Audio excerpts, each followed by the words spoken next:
बिस्मिल्लाहिर्रहमानिर्रहीम। अस्सलाम वालेकुम। आज हम इस वीडियो में class second year new biology book का चैप्टर नंबर 15 होमोसिस के बारे में बात करेंगे।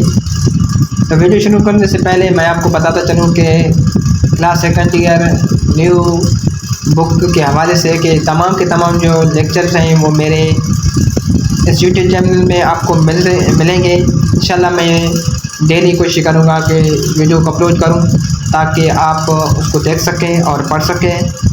तो मैं नोट्स बनाकर इंशाल्लाह क्लियर करूँगा इसको और आपको इंशाल्लाह समझ में आ जाएगा। नहीं समझ में आ जाए तो आप कमेंट में आप मुझे बता सकते हैं। चैप्टर नंबर 15 होमोसिस की मेजर कॉन्सेप्ट को पहले पढ़ते हैं। In this unit you will learn.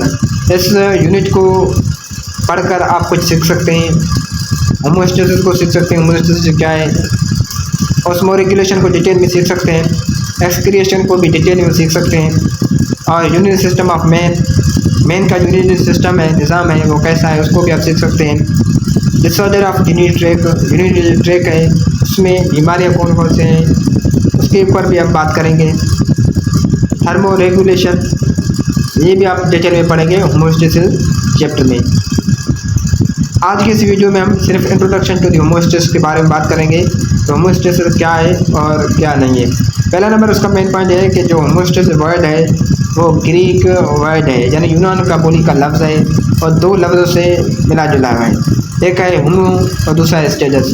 Homo mean same और स्टेटस मीन कंडीशन या स्टेट। उसका दूसरा नंबर मेन पॉइंट ये है कि the term homo stasis was introduced by Walter B कोने।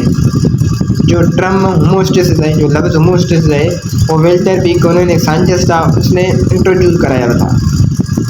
उसने कहा था, उसका अगला मतलब पॉइंट है कि he describe it as a self regulating process. उसने बताया था कि जो होमोसिस है वो सेल्फ रेगुलेटिंग प्रोसेस है। अब बात करते हैं कि सेल्फ रेगुलेटिंग प्रोसेस है क्या, जो हमें साइंटिस्ट ने बताया था वेल्टर बी कोने ने। सेल्फ रेगुलेटिंग प्रोसेस ये है कि the body maintain stability while external condition change. जब हमारा एनवायरनमेंट जब तब्दील होता है तो हमारा बॉडी जो है अपने आप को बरकरार रखता है। जैसे मैं आपको बता दूं कि जब टेम्परेचर हमारी एक्सटर्नल कंडीशन में बहुत ज़्यादा हो जाता है तो हमारा जो बॉडी है वो अपने आप को मेंटेन रखता है, यानी अपने जो टेम्परेचर उसको मेंटेन रखता है। जैसे 37 सेंटीग्रेड है, 37 सेंटीग्रेड बरकरार रखता है। ये है सेल्फ रेगुलेटिंग प्रोसेस। उसके बाद हम बात करेंगे कि होमोसिस क्या है। The maintenance of internal environment of a body from the external environment.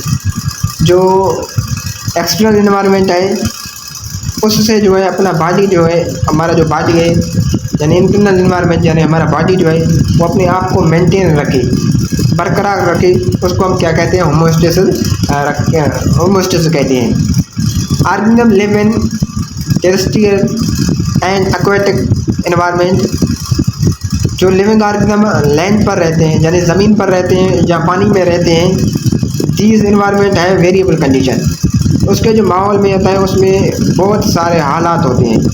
जैसे कि मैं आपको बता दूं कि जो पानी में जो है अपने हालात होते हैं और जो लैंड होता है ज़मीन पर अपने हालात होते हैं। डिफरेंट एरिया में डिफरेंट कंडीशन होते हैं।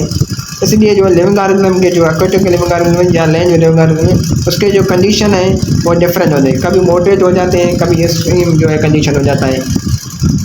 उसके बाद हम अगला मेन पॉइंट की बात करते हैं कि the environment depend upon different component body fluid tissues organs system etc।